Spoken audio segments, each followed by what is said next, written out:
I started the plant in 1984 in security. Spent 3.5 years controlling every area of the plant except for the steam mill where they burnt the coal and had the steam around the plant. During that time, I crawled into tunnels, tops of the roofs. We, security at that time, trained as a SWAT team. I mean, there was some very, very serious training that went on, and that training has really helped me, continues to help me. We have a security team at our church now, and I'm able to use some of that intellect to train people who haven't had that kind of training. After 3.5 years as a security officer, I had a chance to go to operations, mainly because it made more money. So I became a first-class operator, and I was in that for 3 or 4 years. And I don't know how you guys cope with rotating shifts, but I don't cope with it very well. I mean, I'm just not a nocturnal person, and it was difficult for me to continue that. So they walked in one day and said, "We're starting up the powder crew again." I didn't know what the powder crew was, but I knew it was a straight day job, so I volunteered for it. I spent the next 5 years overpacking UF4 green salt material. The 50 gallon drums we had were rusting, leaking, powder running out on the floor, and we picked them up with a forklift and literally dropped them into a 75-gallon yellow drum. 85. Okay, that's all less than 75, or whichever way. But anyhow, and that would shoot a plume of green dust into the air about 30 feet up in the sky or into the building where we are. We walk outside, wait for a few minutes, let the dust settle, and we go back in. We kept that thing off, wiped it down, assign a number to it, off it went. We didn't know where it went. All we knew was that we were shipping about 3 shipments a week, 20 barrels a shipment. And we didn't even know what green salt was, pretty much. Bud Jenkins was working with us. He understood because he'd been in the plant for quite a while. He's recently passed away. But I worked in that, and occasionally I had a sensation in my nose and my mouth of tasting like nickels.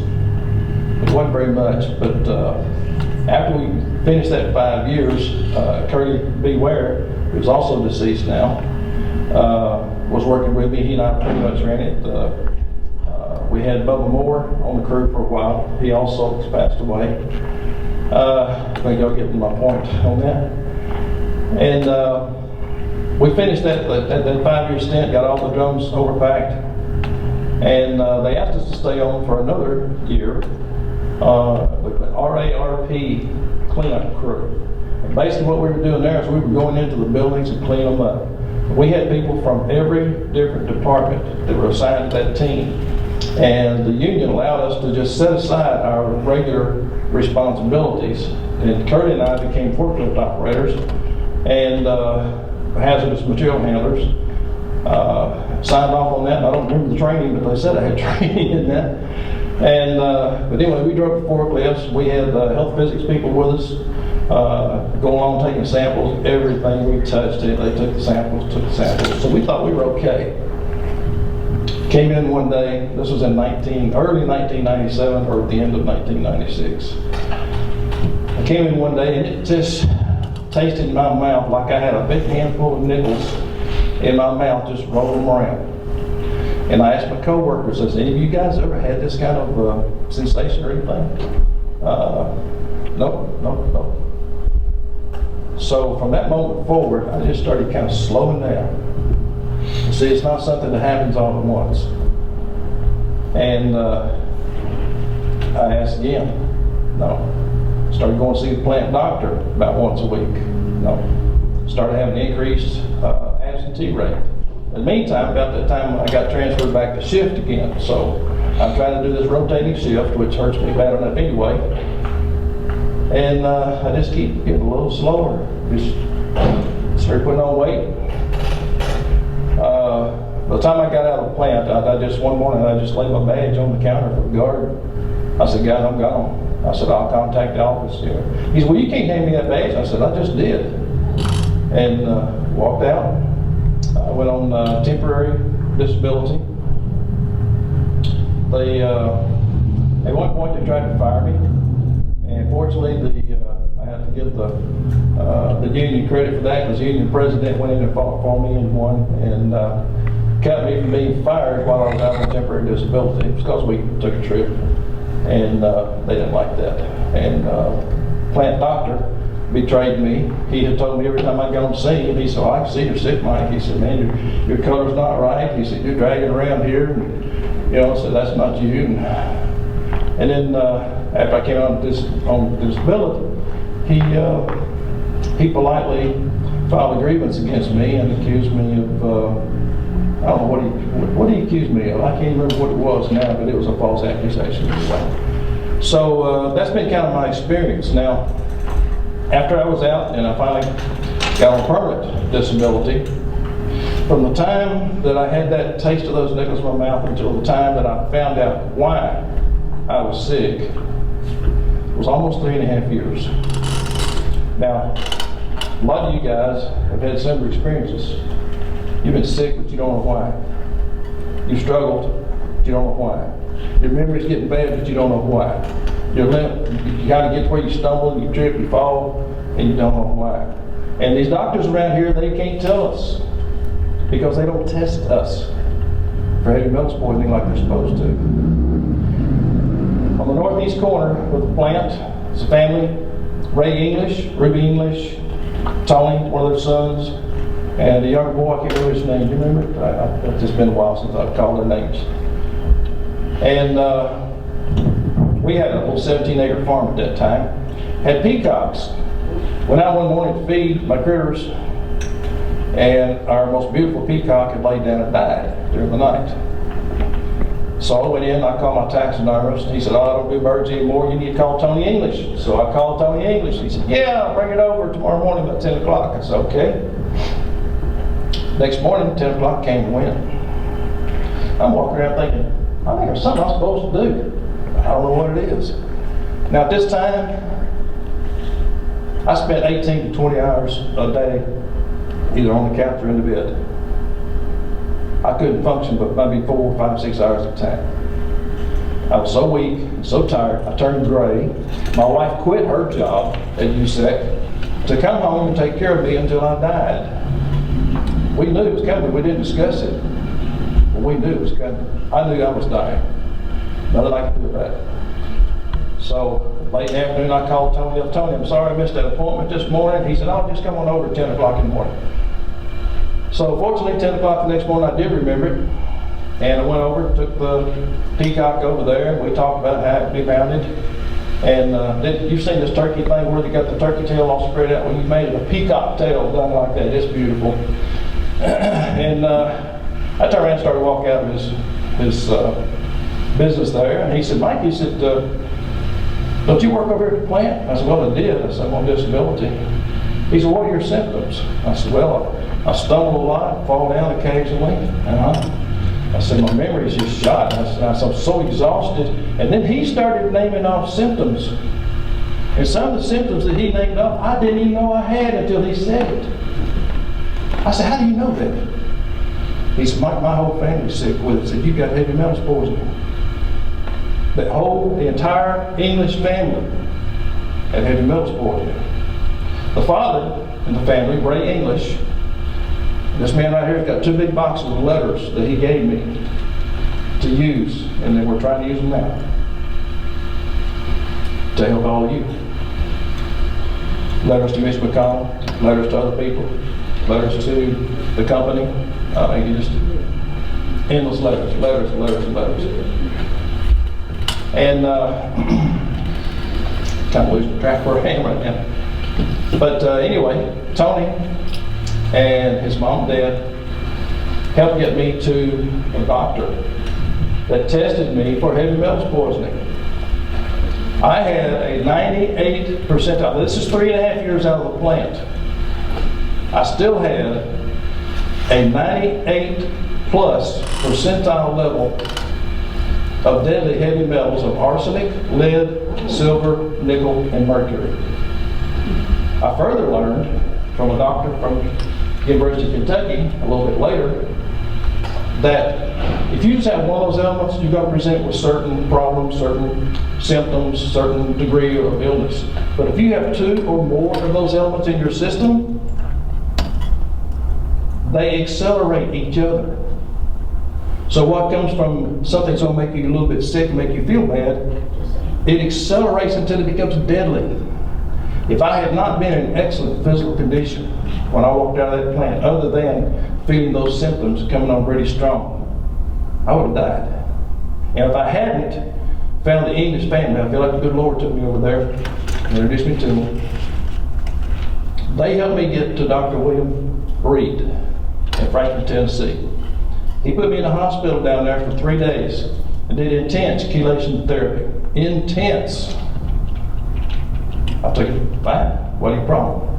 But what I was when I walked in that hospital and what I was when I walked out was a difference of daylight and dark.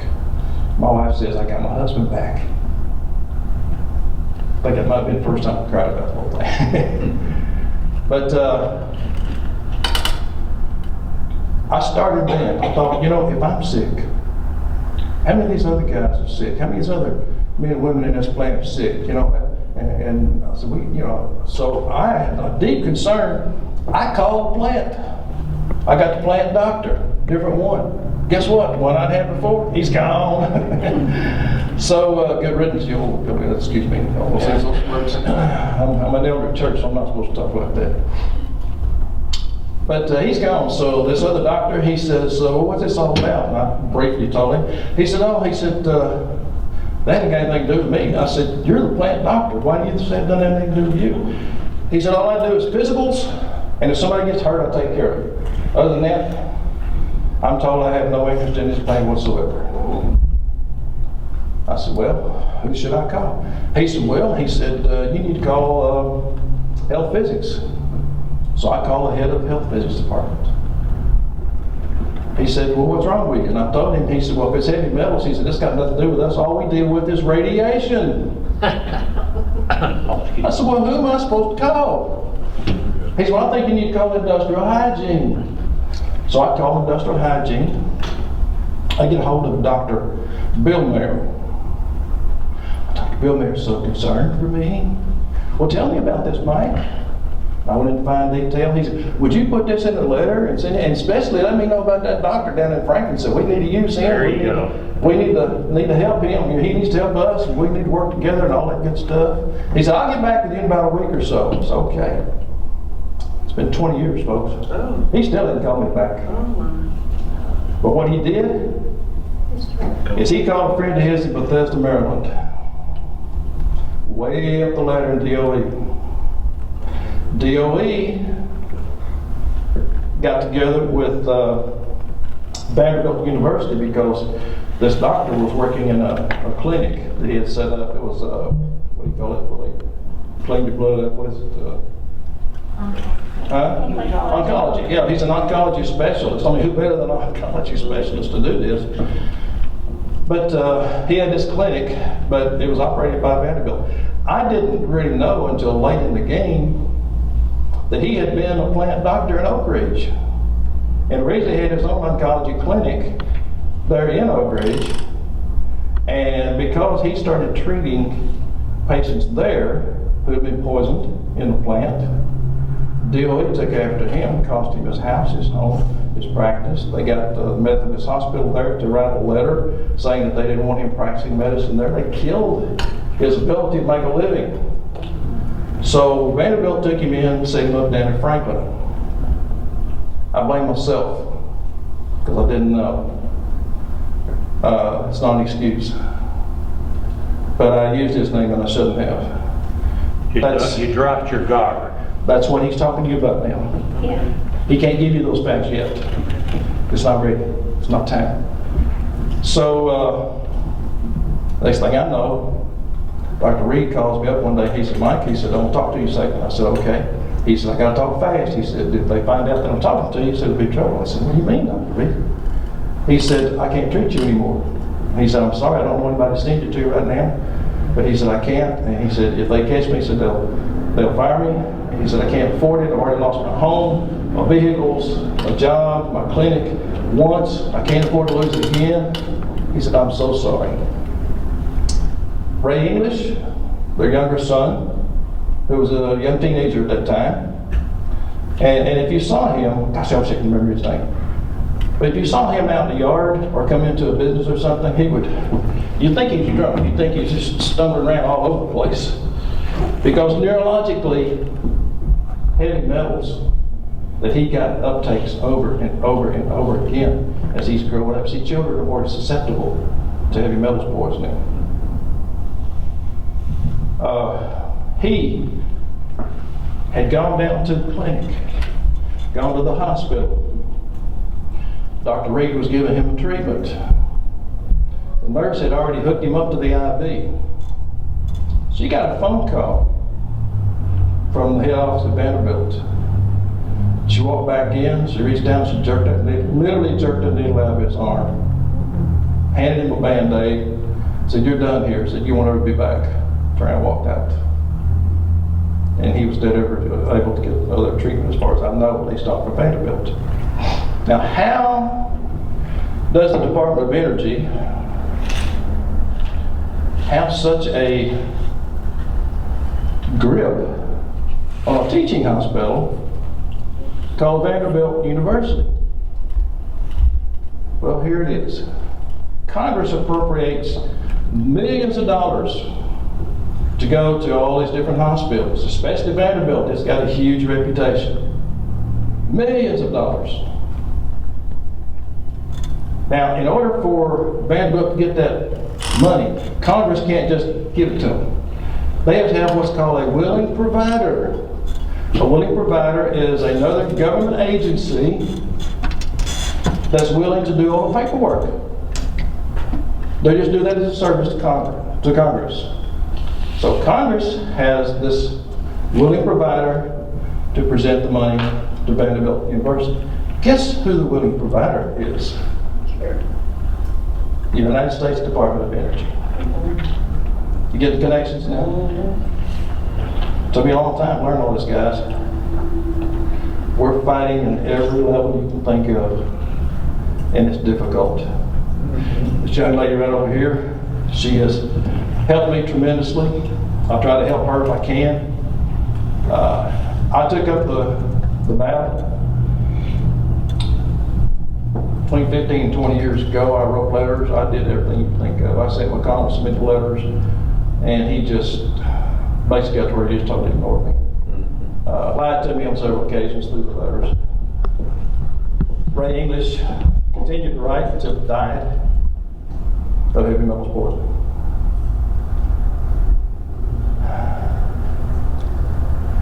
I tried to do what I thought was right, and it backfired. So it's Gary keeps saying, be careful what you do. Be careful what you say to certain people. What I'm telling you now is history. It really doesn't have a whole lot to do with what's going on right now, because I kind of had to, I have purposely slowed down some just because my quality of life just needed to improve. I turned 70 years old last Monday. I can't keep going at it, guys. I can't do it. But I'll help Gary in whatever way I can. I'll support him in whatever way I can. But in anything you do, wherever you go, whatever you do, you got to be careful. They're following. You've got to It is, and I'm getting ready to tell you something on top of what Mike just led into. When I was writing all those letters, my wife's computer and my computer were tied together, and I was still very sick at that time. All of a sudden one day our computers started doing all kind of weird, crazy stuff. I started getting emails, and the email address had Vine's name in it, Terry Berry's name in it, somebody else's name in it, but they weren't from them. And when I got the email, what was in there was just gibberish, didn't make any sense. They attacked our computers with 5 different viruses that were specifically made to target our computers, not anybody else's, ours. Pick up the phone, have a conversation. Person on the other end hangs up. I just sit there and hold it for a minute. Click. Their phone's dead. We do it. That's how far they go. So be very careful what you do. Yeah. Mike? Yes, sir. That just reminded me, this is a real incident. He brings over the package of the letters of all the people, and on my screen is the things that I've got like this, where we already found McConnell knew all about this and didn't help the nuclear workers here get their benefits. As I pull it up on the screen, next time, why don't you just stay in Mayfield? My computer, which had not given me, we even had a new network, everything was backed up. I pulled it up to show him a letter that I had, and he just had all the box in front of him, and pop! And I thought, that's weird.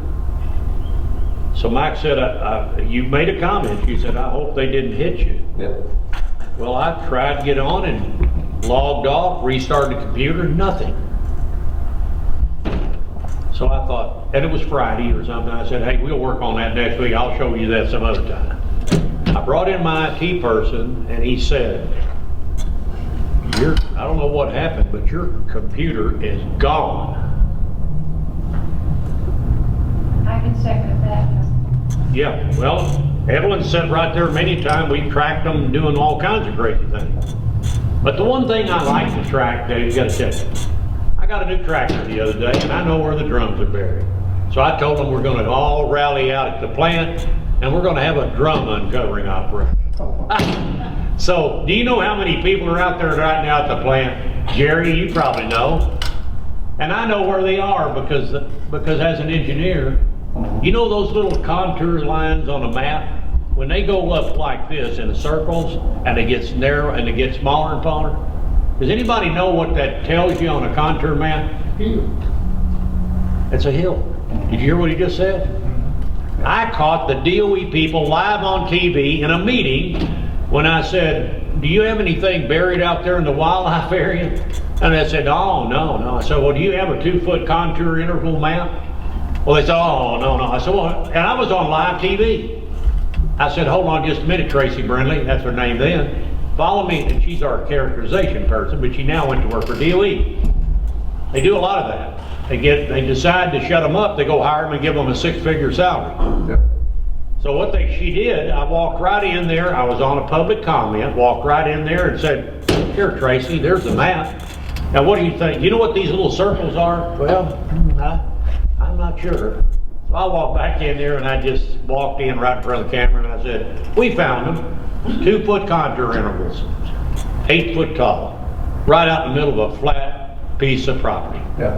What does that tell you, Mike? Well, that's where they've been buried. They're burying the stuff. I'll tell you a little bit more about that. So I didn't need a GPS. George and I went out, we found some, and we go out there and the U.S. Army Corps of Engineers has already dug up waste, right, George? Mm-hmm. And it came out of the plant. Because it was blacktop, they dug up out of the plant and buried it back in the woods. Well, there it was, right there, a mountain. So, buddy, George and I were a little sharper, a little easier getting around back in then, but it was tough, wasn't it? The other thing they did to get rid of material, when they were making green salt, is that 340 building, is that right? Yeah. They're making green salt, this slag that comes off the top, it's impurities that cook off. They would get that and they would just put it in drums, bins, whatever else. And I don't know exactly what years it was, but I understood it was at least a 3-year period that as this slag was taken off, it'd be put into the bed of a dump truck. And at 2 o'clock in the morning, there was a special crew that would come in, or sometime in the middle of the night. A special crew would come in, and they had 2 dump trucks, a trailer, and a backhoe. And one of the guards would let them out the back gate. And I talked to people that actually did this, so I know what I'm saying is true. They take those 2 dump trucks, that backhoe and that trailer, and they would drive approximately 1.5 to 2 hours away from the plant in any direction they wanted to go. They get on rural roads. They would find a place in a farmer's field where maybe he'd been plowing, disking, or whatever else. So in the middle of the night, they would go and take that backhoe and they would dig a hole as deep as they could dig it. They'd dump those 2 dump trucks of slag into those holes, cover them up, grade them off, load up, come back to the plant. That means from Nashville to about an hour south of St. Louis and about an hour east of Memphis, Jackson, Tennessee. You just put a pin in the map, go out and draw your circle. There is an untold number of hidden, secret, long forgotten burial sites with all kinds of uranium slag in those holes. So folks, there's more and more of it all the time. The last thing I want to talk about is that chelation therapy. Chelation therapy, the one that Dr. Reed gave me, the two, was Chemet and disulfide. Those are not used very much anymore mainly because our government blackballed the production. They are available, but a lot of doctors, because they're afraid of what the AMA is going to do to them, they won't use it. But the truth is, they work very well. The other one, which is more recent, and it actually started being produced a little over 20 years ago, is called EDTA. Now you can go to your health food store and buy EDTA. It's not real strong, but it will help a little bit. But if you go to a doctor, you get IV, stick a needle in your arm, and you can get EDTA and a couple of other things that will help to flush these toxins out of your system. You see, your body has amino fatty acid tissue, like little sacs that your hair grows out. I know I ain't got much up here, but there's little amino fatty acid sacs. Heavy metals loves that. Bone tissue, tendons, all these different things. A lot of us, we got arthritis. That's the main thing, because we got toxins in our systems contributing to that. So what the chelation therapy drugs do, they act like little microscopic sponges, because the heavy metals, they get comfortable where they are and they don't move. That's why your doctor can give you blood test after blood test after blood test, doesn't show anything at all. But you go and you get a chelation challenge. That means they give you a little shot of this chelating drug, EDTA, and breaks them loose. Then they do a urine sample. You actually trap urine for about 4 hours, bring it back, they set it off, they test it, and it tells you what you got in your system, everything. Now the other option is to have hair on the back of your neck or pubic hair, which actually is a little bit better. But you can have a hair elements test that costs about $100. Doctors Data Incorporated in Chicago, Illinois do the test. Your doctor can order the test if he or she will. So if you can be tested, you can find out if you have heavy metals. Then you can have chelation therapy, which begins to flush it out. Now don't think that you're going to feel better immediately, because what happens when you're flushing these toxins out, they're still swimming around your body. There's places in your body that says, ooh, I don't like heavy metals. Where'd you come from? And so you have to let that have time to flush out. It can give you kind of like having a mild case of flu. And I've been doing this now for how many months? 10. And I constantly feel like I've just got a little bit of a case of the flu. But I got about 3 months to go, and I'm done. I will have, if not all, the majority of the heavy metals flushed out of my body. There is an option, guys. You don't have to just sit at home and wait for this stuff to take you down. And your doctor won't help you, because these doctors right here are scared to death to stick their neck out.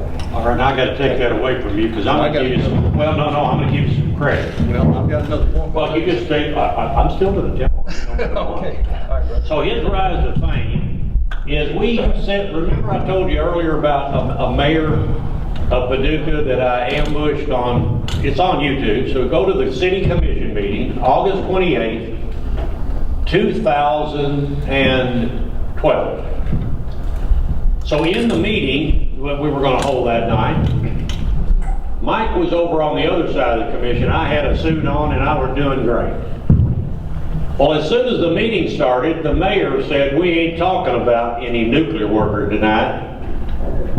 And I think Mike's attitude is, I can tell right now, 6 years later, he's totally changed. Because behind me, which I didn't represent Mike, but I'm getting ready to ambush the mayor of Paducah, Bill Paxton. Well, out of the blue from the side, here comes Mike running behind, and I'm standing at the podium, and I'm looking at the mayor. Well, here comes Mike around me. He stole the thunder, but watch it. he turned and said, "You are nothing but," well, it was something like, "You're nothing but a liar." Well, it kind of caught me off guard because I knew I was going to catch it too. So on that day, everybody go to August 28th, and you'll see Mike bolt out of the city hall and leave me right there all by myself with the mayor. Which, if he had stayed in there, we had a show coming, because by the end of the show, there was a young lady that I really respect, Carol Galt, city commissioner, and finally she got so fed up with it, and she said, "Now, Mayor, we're going to meet with all the nuclear workers, right? And Gary's going to be there with us. We're going to have a big workshop." She didn't last to the November election. Do you see what I'm getting at? When you do this, you've got to stop before you do it, and then ask yourself, if I do this, maybe I need to do this first.